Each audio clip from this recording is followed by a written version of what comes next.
अस्सलाम वालेकुम students, welcome to course edix. मैं हूं आपका इंस्ट्रक्टर मोहम्मद अफाक और एमएस वर्ड की आज इस क्लास में मैं एक कूल टिप लेके आया हूं। स्क्रीन की तरफ आ जाएं।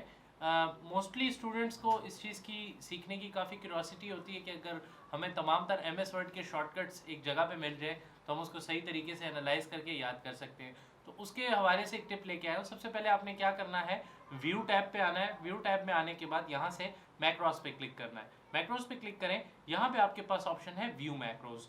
इसके ऊपर क्लिक करने के बाद आपके पास यहाँ पे जो मैक्रोस आपने रिकॉर्ड किए होंगे वो होंगे, लेकिन आपने क्या करना है, यहाँ पे क्लिक करके यहाँ से सिलेक्ट करना है वर्ड कमांड्स। वर्ड कमांड्स पे क्लिक करने के बाद यहाँ आप सिंपली सर्च करेंगे लिस्ट कमांड्स।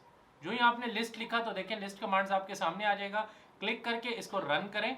रन करने के बाद आप ओके करें। अच्छा, इधर से आपने ऑल वर्ड कमांड्स नहीं करना है, कीबोर्ड करंटली कीबोर्ड सेटिंग करना है। करके ओके करें तो आपके सामने 10 पेजेस के ऊपर तमाम तर एमएस वर्ड के कीबोर्ड शॉर्टकट्स अपीयर हो जाएंगे इन ऑर्गेनाइज फॉर्म। देखें ए बी सी डी से लेके सारे के सारे आपके कीबोर्ड शॉर्टकट्स आपको स्क्रीन के ऊपर नजर आ रहे हैं, राइट। इसी तरह अगर आपके पास ऐसे डॉक्यूमेंट है, आप डायरेक्ट कीबोर्ड से ऑल्ट F8 दबाएं। ऑल्ट F8 दबाने के बाद ये मैक्रोस लॉन्च हो जाएगा और लॉन्च होने के बाद आप सिंपल यहाँ पे क्या लिखें, यहाँ से आपने पहले सिलेक्ट करना है क्या जनाब, वर्ड कमांड्स।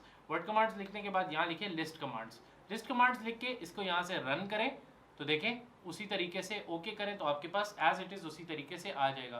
तो ये दो तरीके हैं जिस तरीके से आप जो है वो अपने तमाम तर एमएस वर्ड की कीबोर्ड शॉर्टकट्स अपने डॉक्यूमेंट के ऊपर इनलिस्ट कर सकते हैं और उसको एनालाइज भी कर सकते हैं। आई होप सो आपको ये छोटी सी टिप पसंद आई होगी। इंशाल्लाह हम अगले कोर्स की तरफ बढ़ रहे हैं और अगला कोर्स हम स्टार्ट करेंगे एमएस एक्सेल का। तो अगले कोर्स में प्रॉपर्ली मुलाकात करते हैं, तब तक के लिए स्टे ट्यून्ड। अल्लाह हाफिज़।